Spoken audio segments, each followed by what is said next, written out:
This episode brought to you by Honey, the easiest way to save money when you're shopping online. Also brought to you by MeUndies. With a variety of prints and sizes, however you want to be you, we got you covered.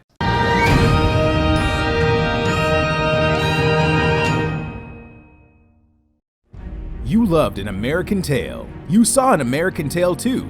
Your mom accidentally bought you An American Tail 3, and you died a little when you found out there was An American Tail 4.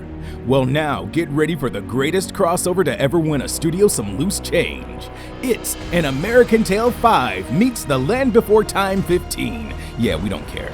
We know you cried at the original films, but we don't care. Money.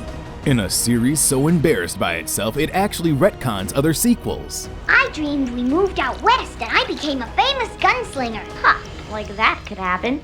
We bring you the story of something yada yada dinosaurs and mice. Wow! A time machine that'll take us back millions of years? We're really gonna blah blah, doesn't matter, this is for babies. Behold animators who thought their talents could save 2D animation, doing projects for children glancing up from their tablets. Let's analyze the complicated history of immigration into America. Or we could just say don't judge a book by its cover. Or we could... No, we're doing that.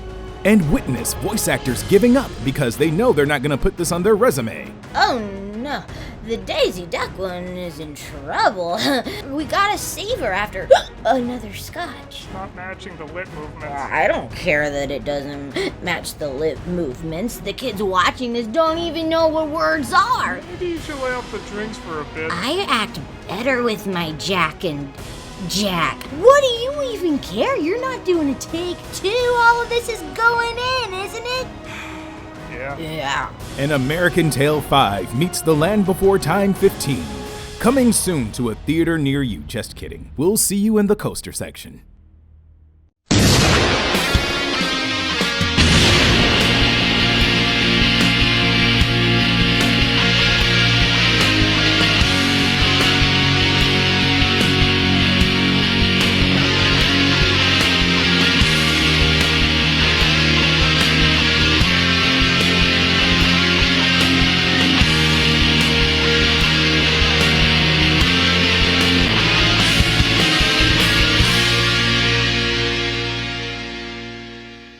Hello, I'm the Nostalgia Critic guy, remember it so you don't have to. It's no question that Disney has been and still is the king of American animation, but that didn't come without a lot of ups and downs. One of the toughest times for Disney was through the 80s, when things got so bad their high-budget film Black Cauldron lost out to the Care Bears movie. The fuck? What now?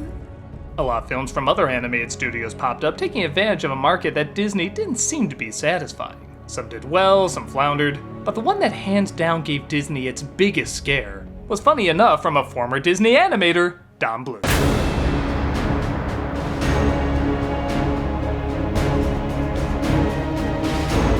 Produced by Steven Spielberg in 1986 with a budget of $9 million, $3 million smaller than most Disney films at the time, An American Tail grossed over $100 million, enough to make Universal say, "Hey kids, we got a cute mascot too!" Many argue this was the film that scared Disney so much it forced them to up their game and begin their animated renaissance. I don't think it's a coincidence that a Mouse movie was made during and shortly after this. Emotional pop songs with big singers now had to be in every animated movie, as well as work their way into the story. And, well, Disney had to look cleaner and more polished because other productions were capturing the Disney feel more than Disney was, and with less money. While many do love this film, it's often seen as a simple kid story about a child finding his family. And while yes, that is the plot, there's a lot more commentary going on about American immigration in the late 19th century that kids would never pick up on. Hell, even some adults miss it. So I want to take a look at what makes this a visual, emotional, and technical wonder almost 35 years later. So get ready for some scary imagery and tough love because 80s movies, this is American Tail. We open in Russia in 1885, as per animated film logic. All animals living with humans must live as puns of those humans. Enough already, they'll never get to sleep. These are the Mouskowitzes. A family so poor, literally a rag and a hand-me-down hat are presents. It's too big. You'll grow. We're introduced to Little Feifel, who I will admit I was shocked all these years later is not annoying. I know it sounds odd, like obviously we're not supposed to find the lead annoying, but really think about kids in kids' films. They're either too self-reliant to the point where they feel phony and unrealistic, or they're so whiny and helpless they become phenomenally obnoxious. Feifel, for a cartoon mouse, feels like a real little kid. Angel, are you all right? Yes, Mama. Then never do that again.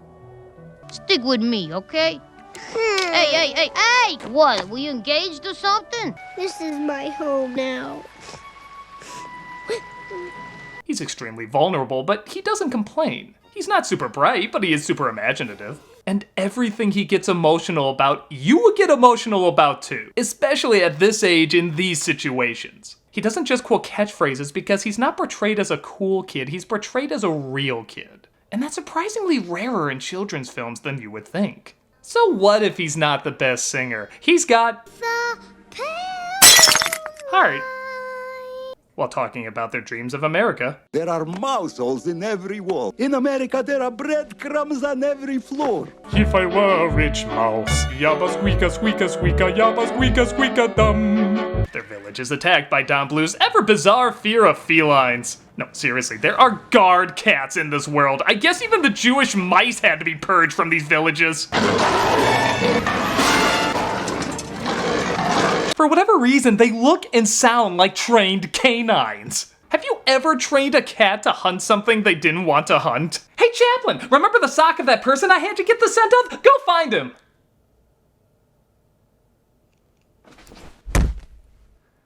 They escape, but their home is destroyed, forcing them to leave for the land of opportunity, America. Are we there yet? Not yet. Maybe we should have stayed in Russia.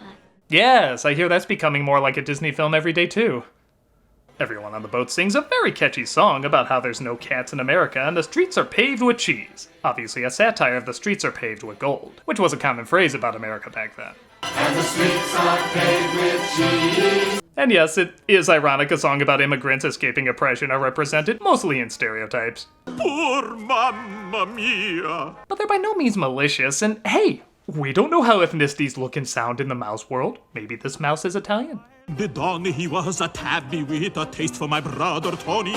They all dream of a land with no cats, no oppressors, and no interns who would overlay animation cells wrong. Fish. Feifel gets excited about seeing fish during a storm and gets toppled by Aquaman's drunken bitterness. The funny thing is Spielberg apparently told Bluth to tone down how scary the monster was in this scene. So anyone that complains that this movie's too mean, remember, this is the nicer version! Feifel is lost at sea as his family reaches America one member short. How many? 5. Oh, I mean 4. Okay, next. While that line is probably the most heartbreaking in the film, I have to admit, I'm distracted by the mice in the background. As if they're like, we rode that Titanic for days and there wasn't one rapping dog! Feifel makes his way into a bottle floating towards New York, and I should say a good chunk of why this film feels so epic is James Horner's amazing soundtrack. When Feifel sees Lady Liberty, the choir actually sings the poem inscribed on her. It's still a chilling moment, even as an adult.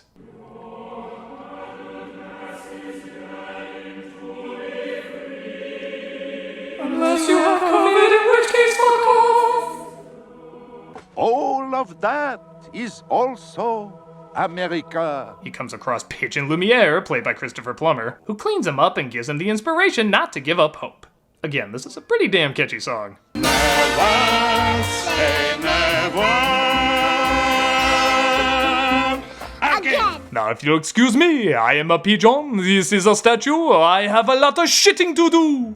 Feifel is dropped off at a place that can help, but he's intercepted by an opportunist named Warren T. Rat, which honestly sounds like an insurance mascot.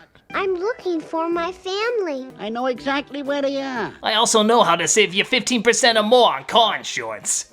Warren is actually a very small cat pretending to be a rat, acting like he's on the side of the hard-working mouse when in reality he either eats them, offers protection from the cats, or makes money off of them through their labor. You could easily connect this to how two-faced some people in power were pretending to help immigrants when they really were exploiting them for their own gain. But he does blow symbolic smoke rings. To his credit, that must take talent. I keep having this feeling. The Fievel's alive. After a while, it will go away. 90% of Don Bluth films can be summed up as When you wish upon... And thus we begin the countdown of God damn it, just look that way! There are so many times the family and Fievel just miss each other, it could be a saw torture. Just watch these on a loop and you'll cut your damn foot off. Hey, don't break a gut there. This leads to kind of a first in a movie for me. It's when Warren T drops off Fievel to who he says is his family. Papa!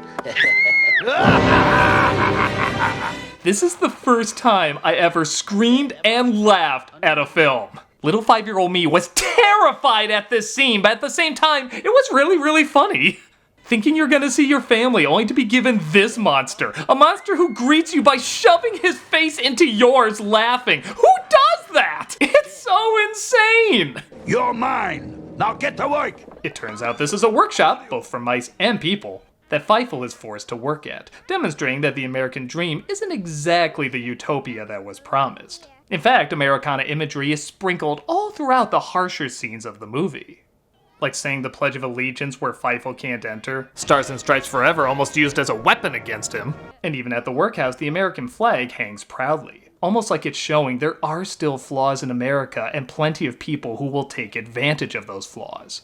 But there is a fair amount of good as well, with a young mouse named Tony who helps him escape. Fievel? Ooh, that name's gotta go. Philly! Philly? Yeah! Fits you perfect. This is kind of fitting because Don Bluth was concerned that not enough kids would be familiar with the name Fievel, but Spielberg wanted to keep it. Since a lot of names of immigrants were changed when they came to America back then, he'd be nicknamed Philly and the public would decide. Kids seem to remember Fievel more, even if 9 out of 10 times they had no idea how to spell it. Falafel? Come on, Jimmy, you're 2! Philly! Philly Masterwood! He leaves Tony to find his family himself. Like I said, not the brightest crayon in the box. But fear not, he's appropriately punished for it. Yeah, in keeping with this movie's sickness, pretty much every horrible thing you can imagine is thrown at this Margaret Keane rodent. Aw, you're alone? Here's a train to keep you company. Look, your family's calling you. No, it's just another kid named Fievel. Common name, it turns out. Well, at least there's some food for your hungry little tummy. Fuck you little shit! Here's a horse trying to squash you! Papa! Oh look, your father's violin is playing! Oh, it's just a record player. This'll teach you to hope. Yeah, how'd that song go again? Never say never, whatever you do. Never say never. What we're trying to tell you, kids, is everything is out to get you and your dreams are bullshit. Just survive. Surviving is hard enough. Don't hide under that pillow. You can suffocate from that. Everything can kill you. Rated 80s G.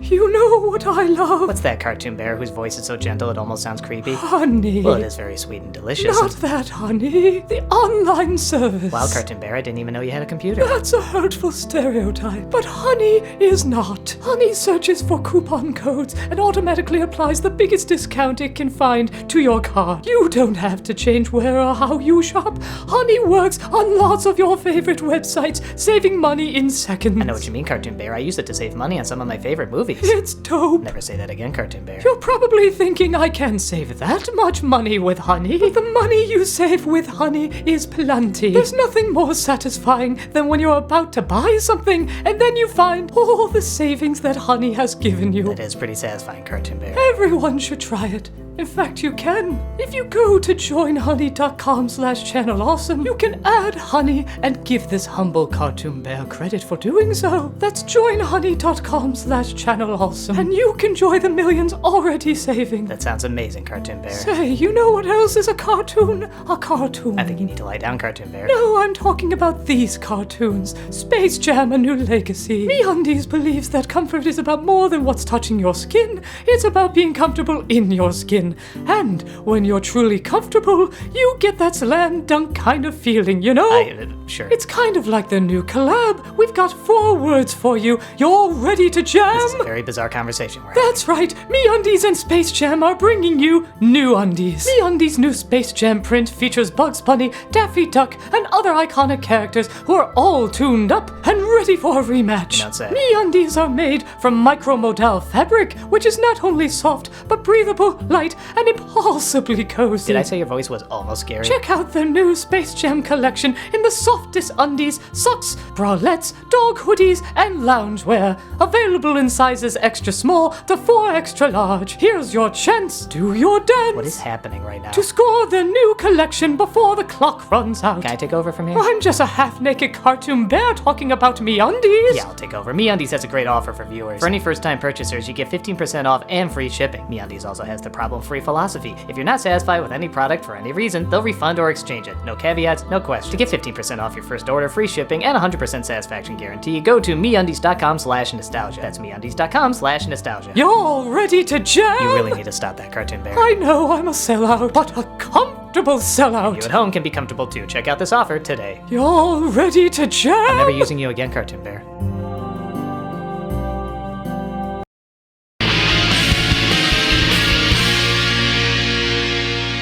After Feifel falls from rich living to poor living, literally sinking to that level, he once again comes across Tony and realizes his streetwise ways might be a better alternative to going at it alone. Listen, you go running off like that and you're gonna get yourself seriously lost. Where'd that cheese go, by the way? That thing vanished faster than the baby after minute 32. Yeah, you ever notice that the baby completely disappears from the movie after this moment? I don't know, maybe they dreamt her. I still can't believe they did that in one of these sequels. Look up, goddammit! We have free speech. You can say cat here. Cat, cat, cat, and double cat. On his way to finding help, he comes across an activist named Bridget, who's trying to fight against the evil cats.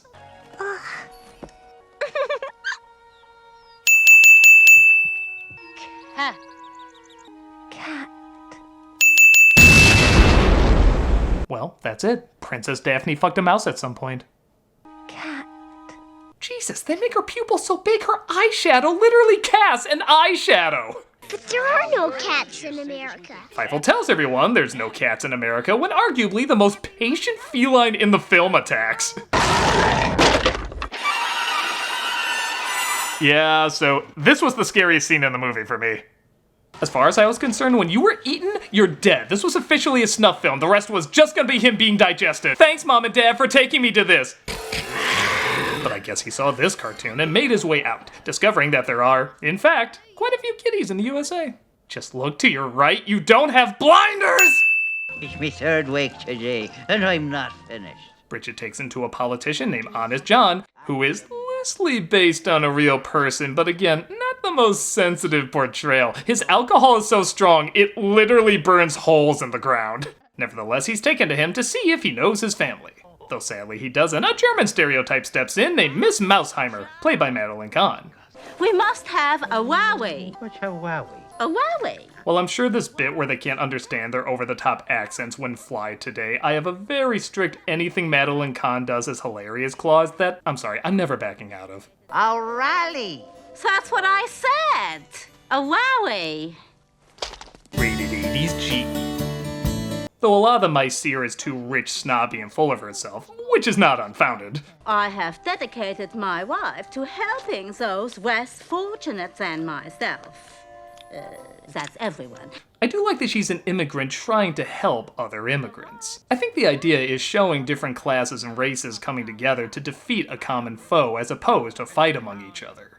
Again, it's done with silly voices and characters, but it's an idea that most likely will always have relevance. I have an idea. Yes? Feifel tells them an idea he has based on a story his father told him about a giant mouse, and everyone seems to be on board with it. You dumb bitch, wear a smaller hat, monster! This leads to easily the film's most memorable song, Somewhere Out There, where Feifel and his sister sing about not giving up hope and finding each other. Out there. Even though the kids singing, like I said, aren't exactly the best, there is still a lot of personality and heart in their voices. And if you want a good laugh, watch the music video with Linda Ronstadt and James Ingram. They sing it great, but she looks like she just joined a cult. He constantly looks shocked staring at random scenes from the movie. On the same bright star. Duh, glasses! And it's sung more romantically, which makes this brother and sister ballad a little Luke and Leia-y.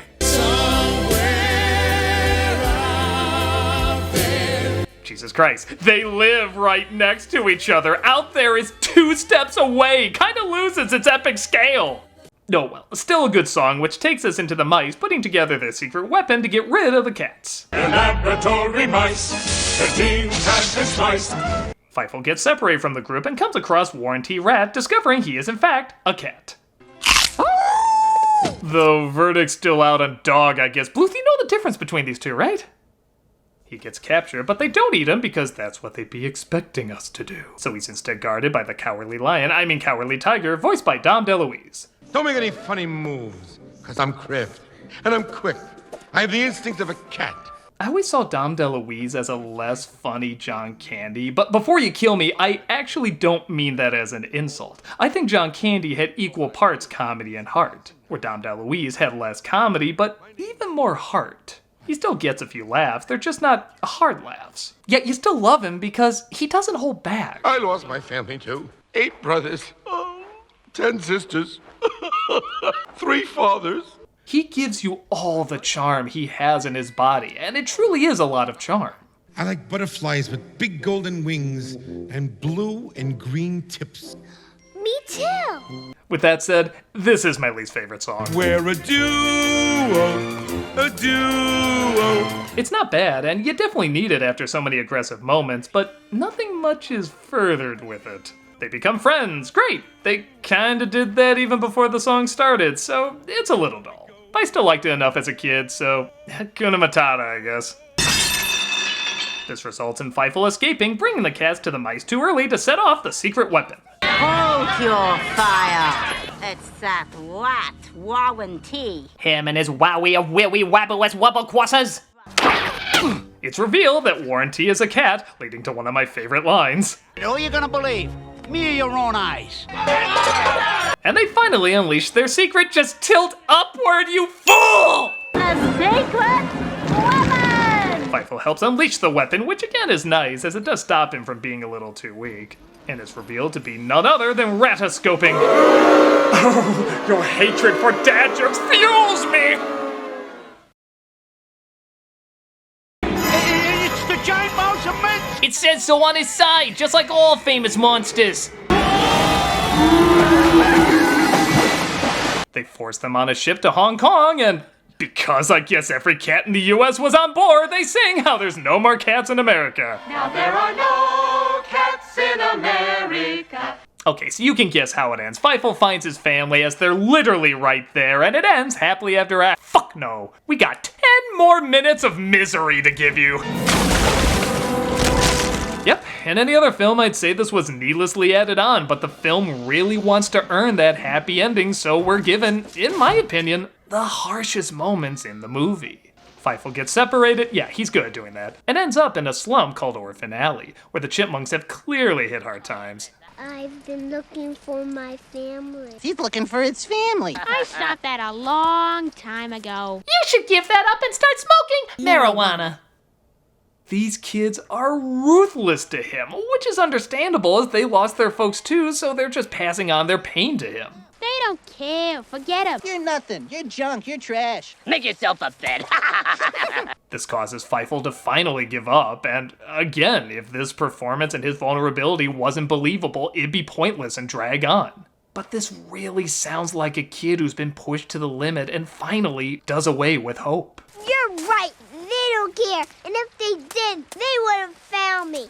Well, they don't care. I don't care. This is an example of the night being darkest before the dawn because this is emotionally aggressive. Yeah, you see all those children? Those are all the little mice that don't have their parents either. Yeah, there's tons of mice children shivering the streets without their family. Don't talk to your therapist about this, you pussy. Just take it. Take it like the rotting, decaying corpse that you are. Rated 80s G. Of course, his family does start to put together that the mouse named Philly who came up with all this could be Feifel. It could still be another Fievel Moskowitz. No, Papa. Look. His head is still inside. Yeah, that's right. Life is hell before you die, and then it's real hell. Ah! Naturally, this makes you all the more thankful when his family does finally find him.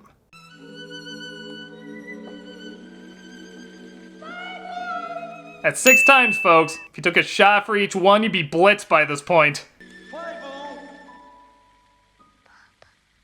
No, it can't be. Bluth wouldn't let it happen. Somebody whip me for having a moment of content. Thus, we're given the warmest, most sparkling, heavenly lit ending I think I've seen in anything. And again, if all this misery didn't come before it, it would be too cheesy. But after going through more ball busting than a 70s commercial, this is exactly what everybody needed to see. Why, even his hat fits now. Yeah, his head has been so violently banged around, I'm sure the bruise has finally shaped it right. Now, you are a mouse. Before you were a hamster. Now with your ears doing that thing, that makes you a mouse. It's a weird metaphor. They fly around the now finished Statue of Liberty, and did I say you couldn't go too cheesy with this ending? Okay, maybe a little bit. This enormous woman will devour us all! Ah! They wave goodbye like it's the ending to Grease, and everybody, both kid and adult alike, take a big sigh of fucking hey, man. This movie is relentlessly harsh, but it's a smack on the head to make you appreciate what you take for granted. That's a story about America, all right. The film works not just as an emotional story for children, but a decent allegory about the strengths and weaknesses of the American dream. Kids can watch it and get sucked up in the adventures Fievel goes through and then grow up and look at it in a totally different light. Like a lot of brilliant pieces of animation, it's smarter than it looks. Part of this is because it does so well in the emotional department that you don't think they would try to throw in a meaningful allegory as well. But it handles both of them beautifully. Add on top of that phenomenal animation, amazing music, memorable characters, and a surprisingly tight runtime of only 80 minutes. Proving epics don't need to be 3 hours in order to feel big. And you have one of the great animated staples. If it's been a while, give it another watch. My guess is you'll find more to appreciate every single time you see it. I mean, it's not American Tail 9 good, but it's still pretty decent. I'm the Nostalgia Critic guy, remember? So you don't have to. Poor mamma mia! Hey, Doug Walker here doing the charity shout out, and I'm wearing my glasses. These are actually for when I'm on the computer too long to stop the rays from hurting my eyes, and that really makes sense because we are doing the Armenian Eye Care Project. And it's funny because when I saw this, I actually misread that it's the American Eye Care Project, but I'm like, you know, it's got 4 stars on Cherry Navigator, it's helping people. That's enough for me. So, this is dedicated to providing the Armenian people eye care through 5 primary programs. Direct patient care, medical training and education, public education and awareness, research, and strengthening the Armenian eye care delivery system through capacity building. This organization is governed by a volunteer board of directors and funded entirely with private dollars. Their mission is to eliminate preventable blindness and its causes in Armenia and to make eye care accessible to all. And like I said before, this has a 4-star rating on Charity Navigator, so they really know their stuff and they're doing such good stuff here. So please check them out, donate if you can. If not, share the word, just, you know, spread it as much as you can because there's a lot of people doing a lot of good. And like I said, 4 stars in Cherry Navigator, they know what they're doing, man. So check them out and take care.